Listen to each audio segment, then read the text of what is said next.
Good afternoon, everyone. This is Jared Rand, and welcome to the Global Guided Meditation Call for Sunday, March 12th, 2023, 3:15 p.m. Eastern. Any intelligent fool can make things bigger and more complex. It takes a touch of genius and a lot of courage to move in the opposite direction. Albert Einstein. There's a great secret that our parents may not have told us when we were young. We are an eternal being that will never die. And we're temporarily on a sacred roller coaster called life. This ride has got loads of twists and unexpected turns. There's going to be a massive uphill climb at some point, a gigantic downhill drop, a loop-de-loops, and many emotional squeals and squeaks along the way. What our parents might have been unable to communicate to us is that we have nothing, absolutely nothing, to worry about. Because we're never, ever, ever, ever going to die. We can take this temporary roller coaster through life seriously or not. The choice is ours. In every moment, how we're going to ride this sacred ride.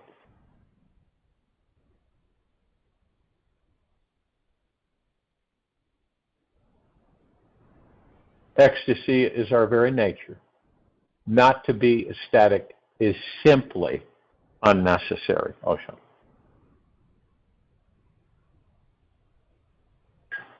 Meaning,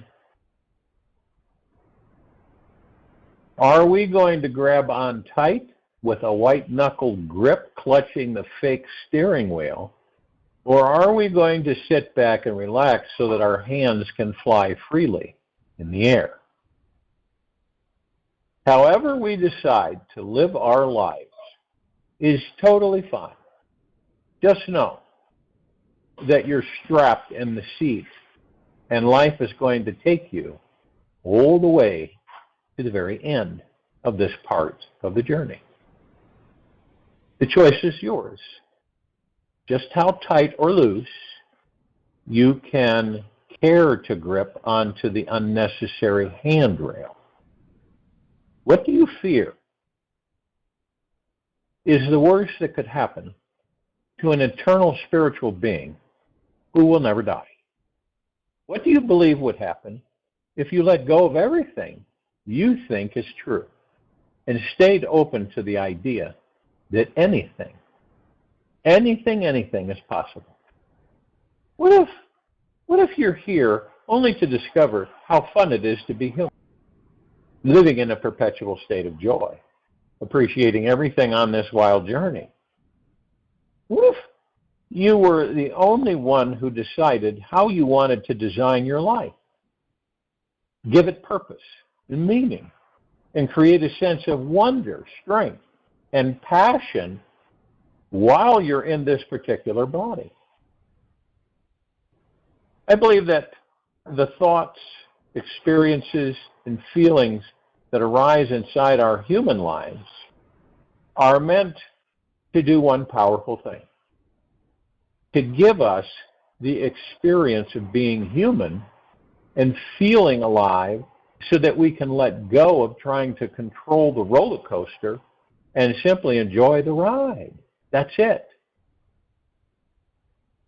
In this now moment, we can breathe deeper, relax more fully into our bodies, and feel this overflowing sensation of peace with who we are. This peace that is found solely by relaxing within ourselves is the most sacred, deep, eternal love of them all. And knowing how to always find it is the greatest accomplishment that any human being can achieve. Choosing to be at peace with yourself allows you to relax into your life so that you can deeply unravel yourself and discover the God source is within. Inner peace is not always so easily found.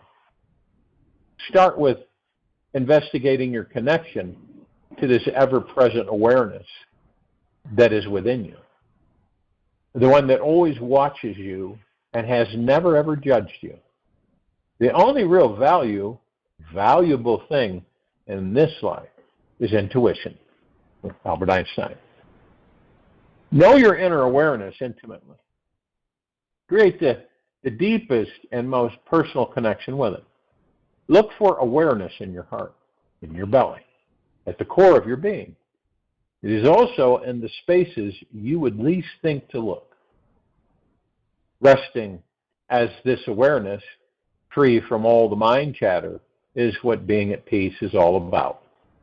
Your mind creates all the distractions. Awareness creates the time and space to explore your life's greatest possibility. Remember, always, that whatever you focus on, always, always, always expands.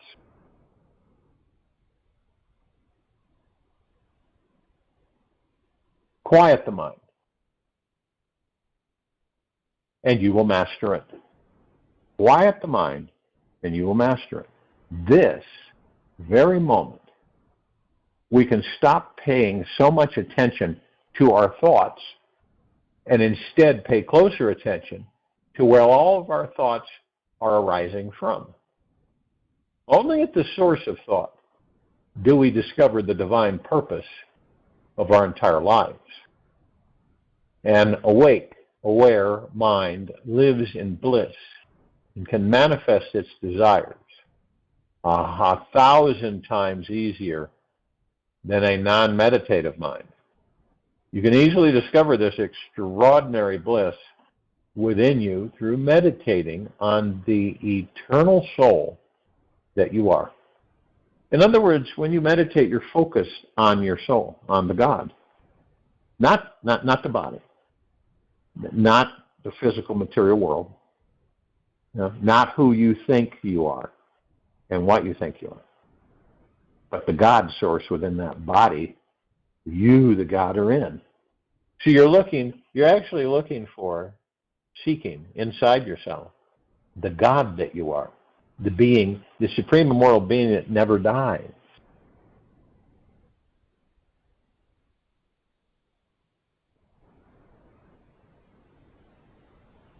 Only at the source of thought you discover the divine purpose of your entire life. An awake, aware mind lives in bliss and can manifest its desires 1,000 times easier than a non-meditative mind. You can easily discover this extraordinary bliss when you, within you, through meditating on the eternal soul that you are. The constant discovery of this eternal being that we all are is much bigger and better than any thought or experience you could ever have. It is the greatest, deep, eternal love we can ever discover because it frees us from all of our suffering instantly. Once the mind stops its perpetual search out there and simply is being present in the eternal being that is here now, everything becomes very clear and instantly blissful. The quieter you can become, the more you're able to hear. Whatever it is you most crave to experience in this lifetime is easily found through mastering this mind. Meditation is the link we've been missing our entire lives. It is the gateway to an eternal river of inner bliss that naturally unfolds successfulness in everything we do. Like taming a wild horse, the mind can get crazier and wilder the more we attempt to control it. However, the more often we sit still, allowing for this quietness inside, the more our minds will discover the freedom to play, laugh with life, enjoy the play of duality, and transcend all suffering. Only with a calm, centered mind and body can we explore any unknown and are metaphysically, which means beyond physical, opening up the greatest manifesting channels of energy in this universe. If there was only one purpose for meditating, it would be to transcend the drama and illusions created by our minds and deeply realize that we are the God source behind it all. This constant realization will be the end of our suffering forever. To embody this cosmic understanding simply takes letting go of all the ideas we have about who and what we are and being open to the simple essence of ourselves. This is the secret to connecting with the infinite essence inside. The magic all starts and ends with letting go of every idea about who you think you are. This lets the simple experience of being alive become a sacred daily, deep, eternal loving. Simply being an eternal being, breathing, walking, talking, connecting with others, automatically opens up full access to our unlimited manifesting powers. Unlimited. It also perpetuates a healing awareness in us that will allow us to attract more of the most positive, loving experiences and people that we desire. We become a being of light, overflowing with joy, love, self-appreciation, self-approval, and self-love.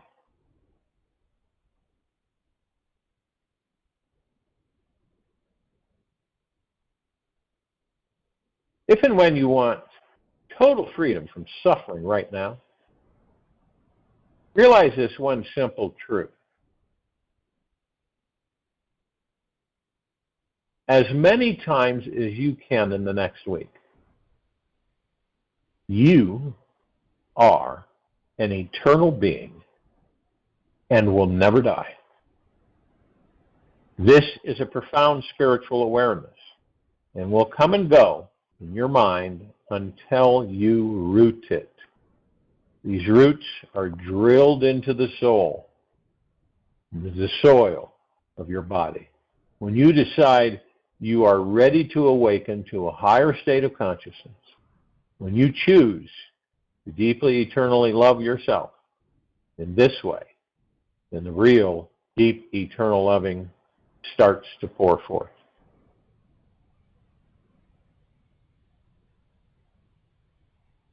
So when you wake up tomorrow morning and consciously choose to meditate for 15 minutes on the idea that you are infinite, eternal, and will never die, return to this awareness throughout your day.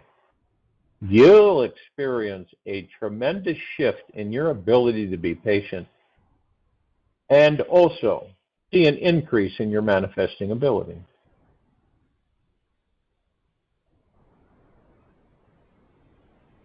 We all have been tricked, right? I mean, it's not like, how can we be aware of it when we don't have memory of it? So that's pretty slick, isn't it?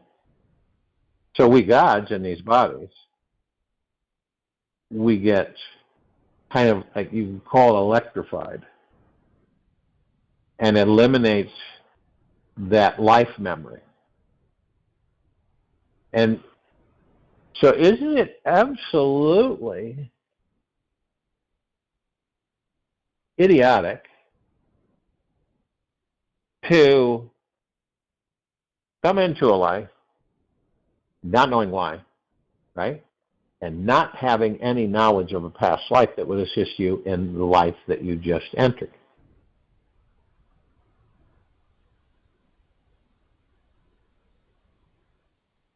You could have 100,000 lifetimes and not remember really any of them. And all the knowledge that you gained, right? Did you experience in those lifetimes? Fascinating.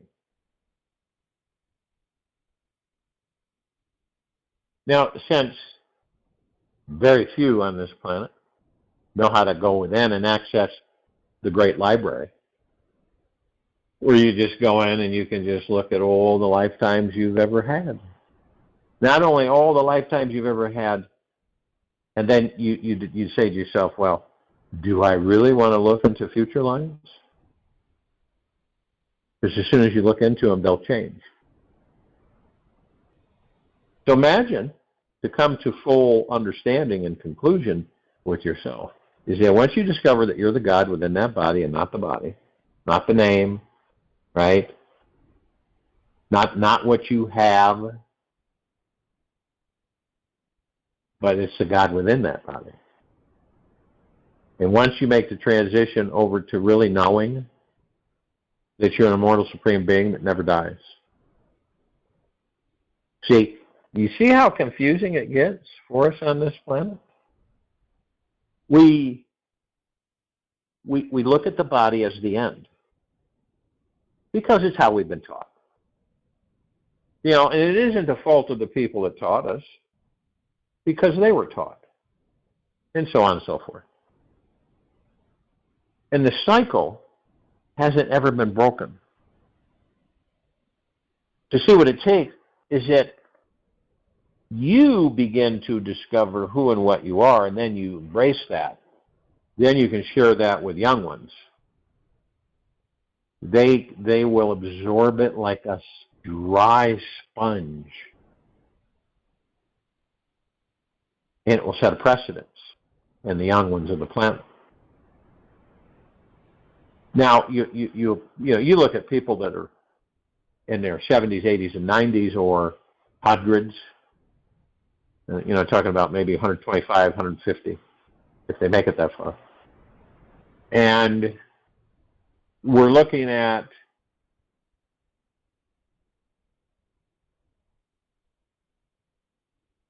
a short life, a very, very, very, very short life. So we get into these bodies, right? And then we do discover on our own. All of us do. Some of us will discover and then just kind of blow it off, right? But others will embrace it and say, wait a minute. And things start to, you begin to embrace certain things. You start understanding yourself, and you move within, and you go through the steps of forgiving yourself and eliminating any of the weight that you've carried in this lifetime and past lifetime. You just eliminate it and surrender it. And then self-appreciation, self-love, self-kindness, self-humbleness, self-respect. All of these things, we're mastering those because we don't remember. How the heck are we going to remember? Right? Yeah, some of us have bleeds, where it comes through in little pieces, and not many really pick it up and understand it. And some, on rare occasion, will understand it. How do you think it would be on this planet that we all discovered that we're gods in a body? The body's temporary, and we are immortal. The gods that we are. What do you think would happen? Well, many of us would continue our journey in the same body, but the body would remain young, and then we would continue our journey in the body. We would have a lot more time, right? You imagine what you can do, knowing who and what you are, mind you, not not the other way around, totally ignorant to who and what you are and then doing that. That wouldn't work. But those who do discover that they are the God within the body, with complete confidence, faith, and trust, they'll learn more and more. They experience a lot of things. Really, truly. So you imagine when you're 500 years old, 1,000, 2,000, 3,000, 4,000, 5,000, 6,000. And to some, that's just, the mind can't comprehend it, and it's overwhelming. And it's frightening. But then there are others, they know that they can do a lot here.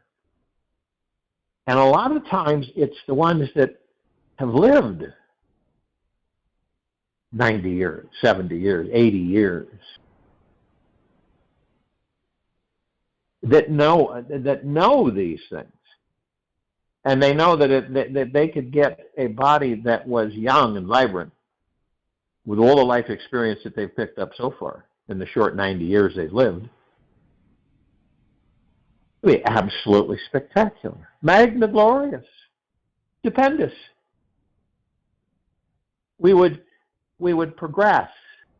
You would be able to share your knowledge with younger ones, like in their teens and single digits and 20s and 30s. And you would have thousands of years of life experience. But there wouldn't just be one of us sitting in a cave high up in a mountain. We would be interacting with everyone. And it wouldn't be like, oh, look at them. It's not ego mind. That's ego mind. It would be fascinating for everybody. You would be a source of knowledge. That's what's going to happen on this planet. People will begin to become sources of knowledge. And how can, when you experience it, you gain the knowledge. Experience is head over tails over knowledge.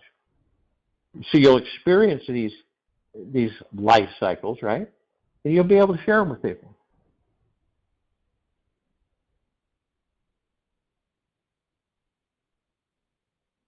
So we're on, and it. People say, well, how in the heck did we lose our memories as gods that we are? How did that happen? Well, it's a dead giveaway. You were electrified. Your soul was. A very powerful jolt.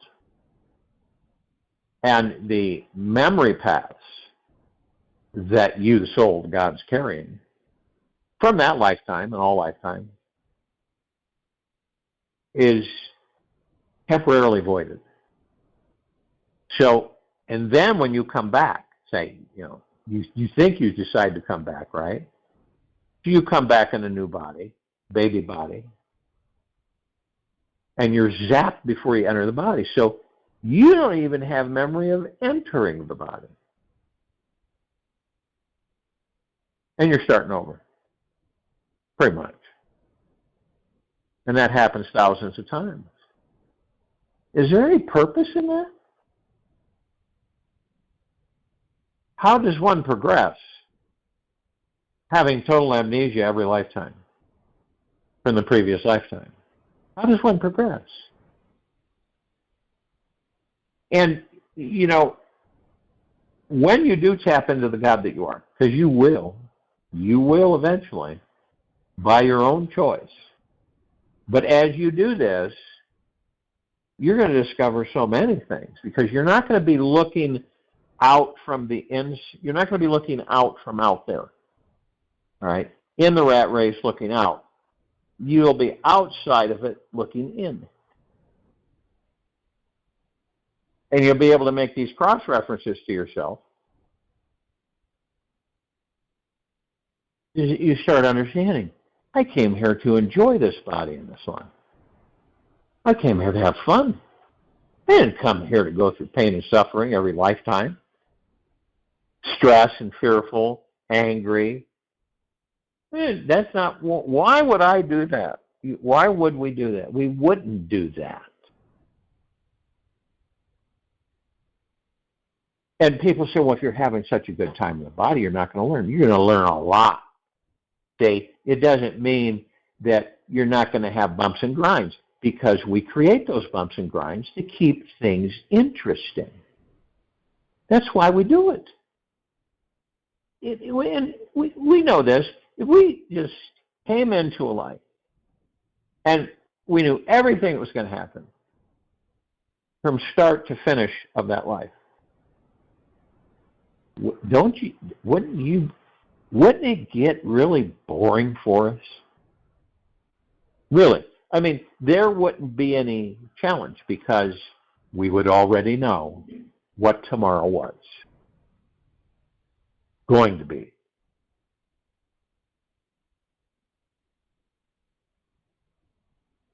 But see, when we know we're God's in the body, those challenges we create for ourselves are not insurmountable.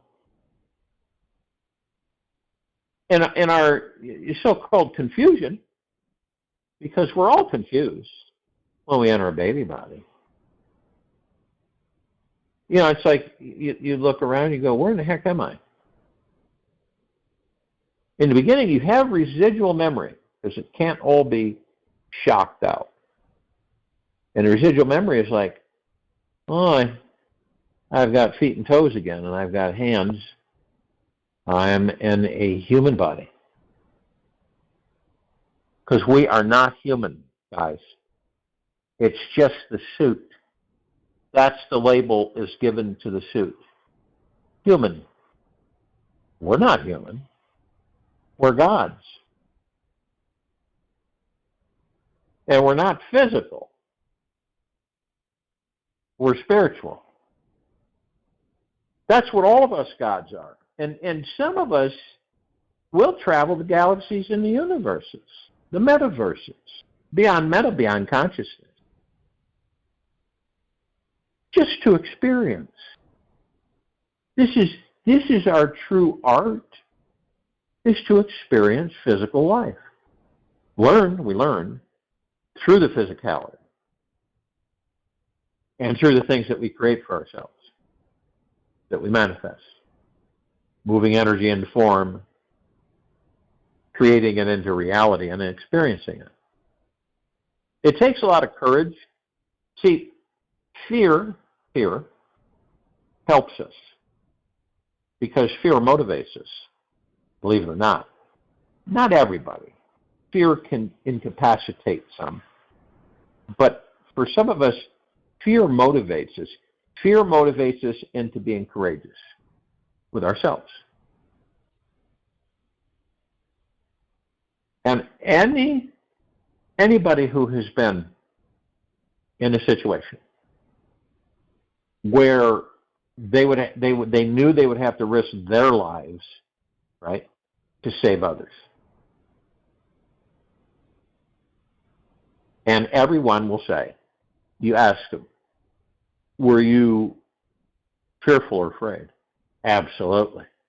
I was petrified. I couldn't move at first. But then it started dawning on me that I was the only one that was going to be able to save whatever lives, right, by acting out. And so the fear disappeared into courage. To see a lot of the things that we inherit with these bodies, because that's what we inherit. We inherit the ego mind. Okay? We inherit a lot of things. And so when we step into these bodies, we don't know that when we get into the bodies. Of course not. Because when we're babies, we're like an open book. An endless well, empty well waiting to be filled. And we have, and then we have all of these other thoughts by other people that literally forms our personality and character. And we exist, or we go through the life based upon other people's thoughts that we embraced as our own. So when we do that, but we don't do it consciously. That's what's interesting, because we don't, I'm going to consciously do this, right? Embrace all these thoughts and these pre-programming. But some of us then begin to discover as time goes by, these aren't my thoughts. I mean, you swear up and down that they were your thoughts, but they're not. They're the ego mind thoughts.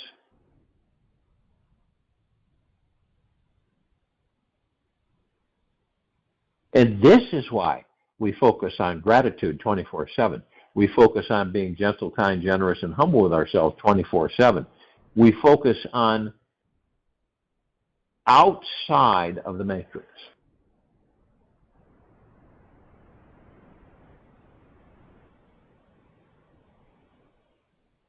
When you rather leave the body, right? Knowing, having total faith, confidence, and trust in yourself that you are the light, right?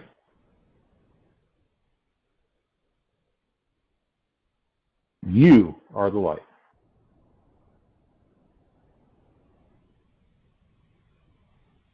And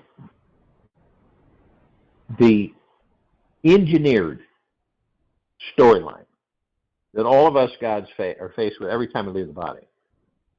It isn't complicated. We're in a kind of a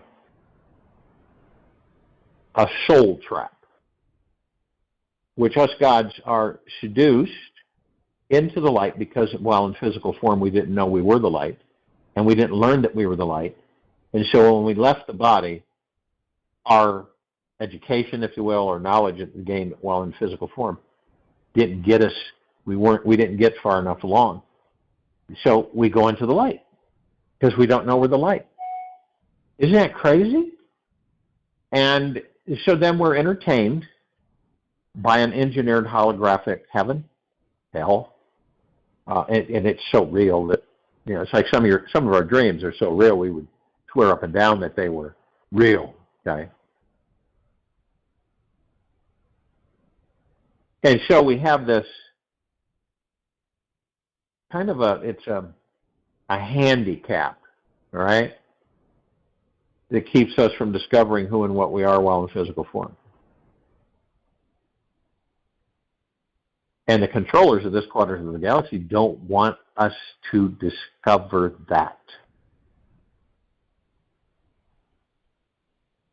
And more of us are discovering it. Period. And our so-called claim to fame, right? Getting this and having that and doing this and getting recognition and credibility and being the big Mahafa on the mountain that everybody adores and stuff. That is all ego mind.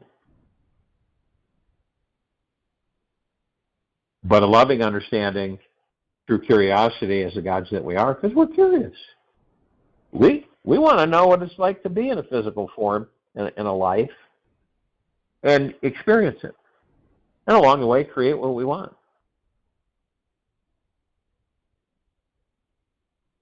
Because what will happen as we increase our vibrational frequencies, I know all of you understand that the vibrational frequencies have gone way up.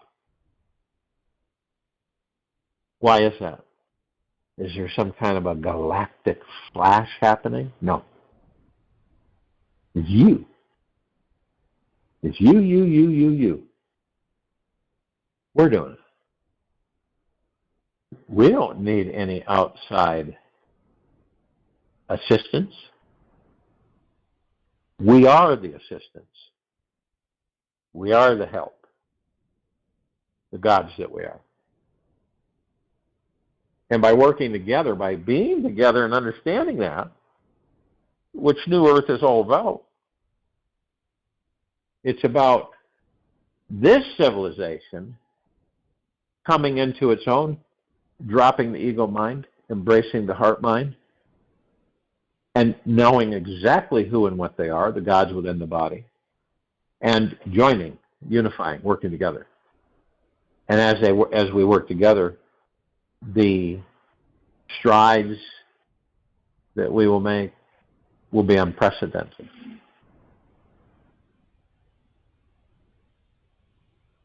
But see, this is a step-by-step process for all of us. First, you come out of amnesia. right? You come out of it. And you come out of it by going within. It's not going to happen outside of you in the material physical world. It just won't.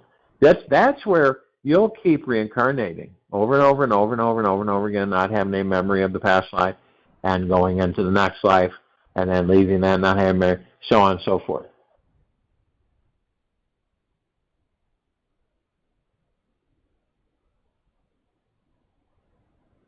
And when we focus on the now, and we focus on what we want in this life, and we understand that the best friend we will ever, ever, ever have is the universe, bar none.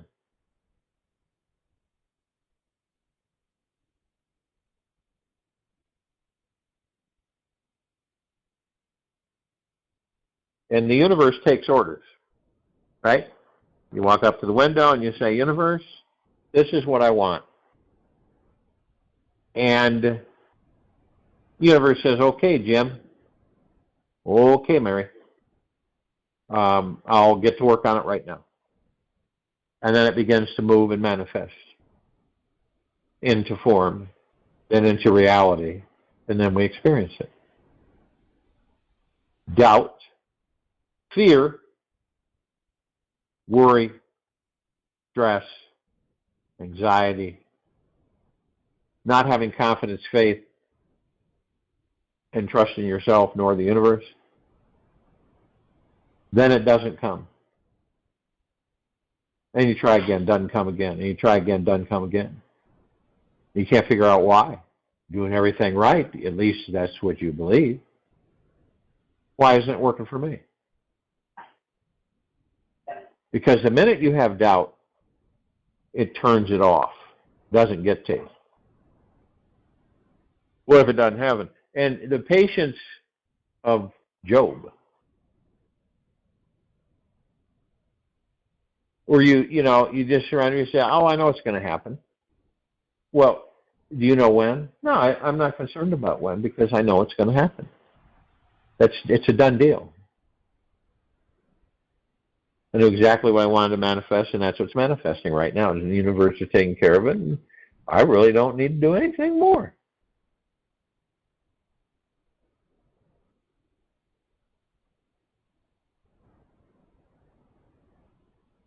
And then when we begin to step by step, just a little bit here, a little bit there, we discover. And a prime example of that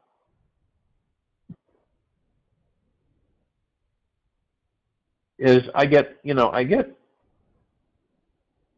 people sharing with me about them, about what they are experiencing. So,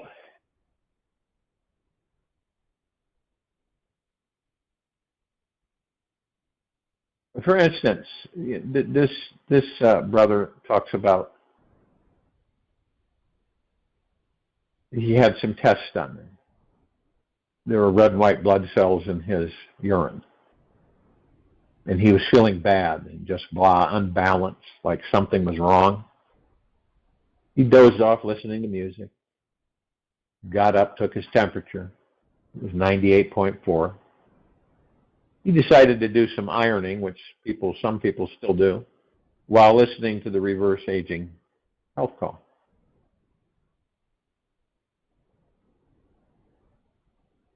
And in that health call he was listening to, and when I made the point that we are eternal and not the body, which he well knew and heard that from me forever, then he saw his spiritual clarity, his spirit clearly on the inside of his body as perfect and whole. Then he felt from over his left shoulder like a tingling under the skin, moving up through that side of my neck, through my hair. I could feel my hair stand up and out the top of my head. At that moment, I felt just wonderful and balanced. And the blah, blah, blah was gone. Once we all find out, we discover on our own, because it's our own choosing, no one else is going to force you to do this. But when you find out yourself that anything happening with your body, the suit, some people call it sack of meat, suit, whatever, you can tap into the God that you are and heal the body. Period.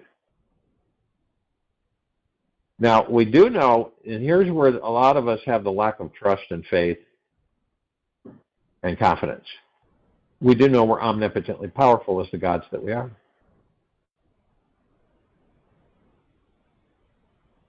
So why wouldn't the God inside this body be able to heal the body, no matter what's happening with it? As long as you know how to go in and embrace the God that you are.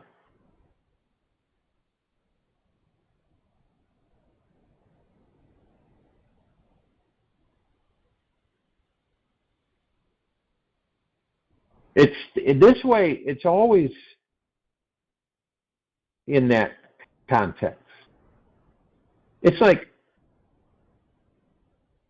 some of us, the majority of us, right, is in how we handle feelings of things. Feelings of insecurity, feelings of security on a daily basis. When things get tight and tough, do you respond with calm confidence, or do you freak out and flap your emotional wings in a panic? When we accept every financial challenge as a gift to help us push deeper into creating a stronger, trusting relationship with whatever it is you desire, money, we can melt our frustration and resistance to it and find a way to even appreciate the challenge we are given.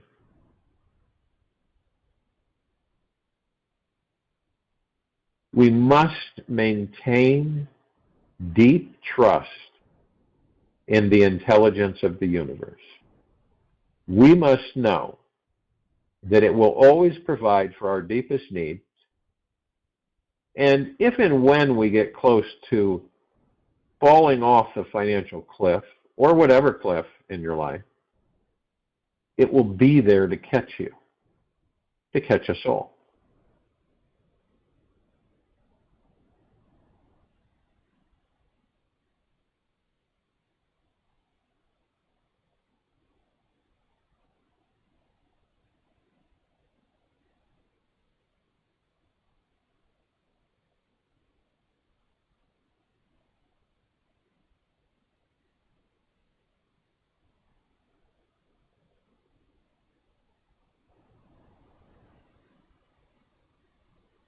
And then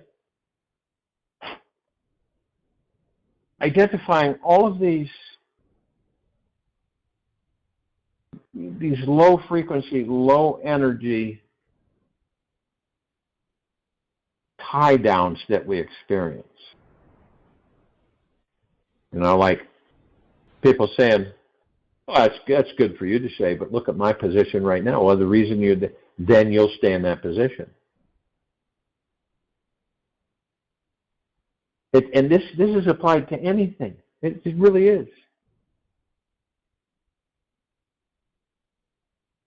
Any of the thoughts, such as poverty consciousness, right? Which most people have,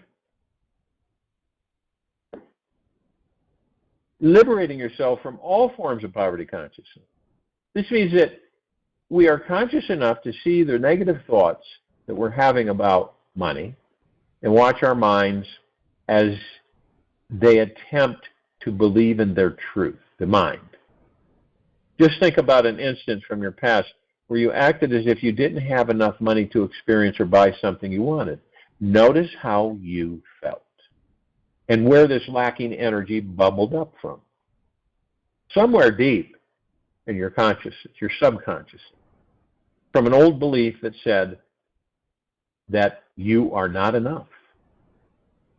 When you look at the sun, is it enough? Of course it is. It is the perfect size, and if it was a smaller or bigger, we would all freeze or have major sunburns. We are enough to deserve to have what we want by being vigilantly aware of every poverty-stricken thought we think. We can stop regurgitating them and repeating them for good. Then you can replace each one with a trusting, abundant thought, which will increase your feelings of self-worth, boosting your magnetic value. Everyone has already a set monetary and magnetic value they've established for themselves.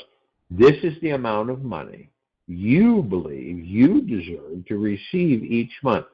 If you wish to triple incoming wealth, there must be an equal expansion of how valuable you are.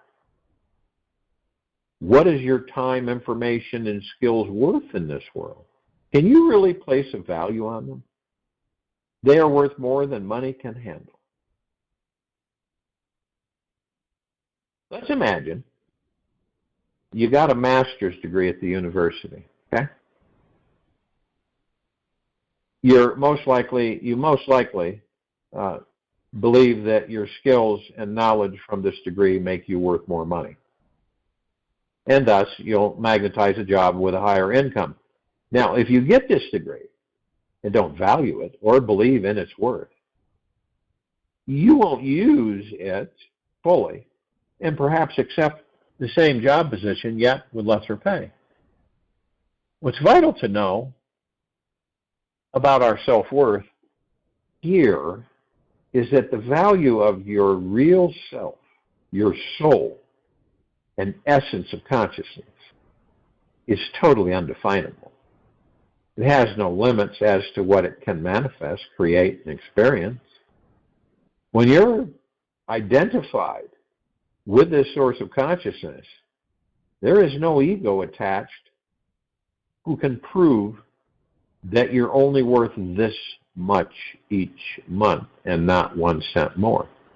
When you realize that this infinite spiritual source of your being is who you are, what you really are,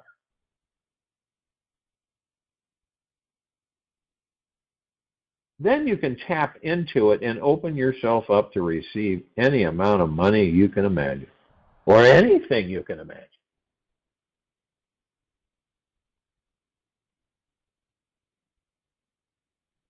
And when we do discover true freedom from poverty consciousness, among many other things, it is an unbounded, ecstatic, highly energizing, and emotionally liberating experience. You will feel unstoppable at every level, as if you just won the lottery jackpot or went to your redemption. When that manifesting money magnet inside you is turned fully on, you rarely even think about money anymore. You don't talk about it. You don't think about it. You feel so financially empowered that it's no longer an issue or concern. And when you're around people that talk about it, you don't really care to be around it.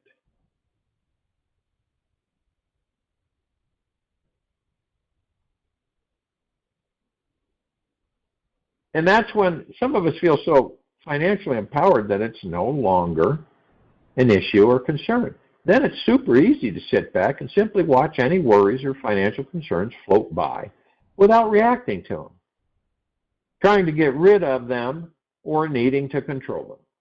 This is the next great secret to becoming a money magnet. It's real. We are so identified with our spiritual essence that we will never react in fear or worry, yet respond consciously in financial challenges with a positive, loving thought that miraculous outcomes are soon coming our way.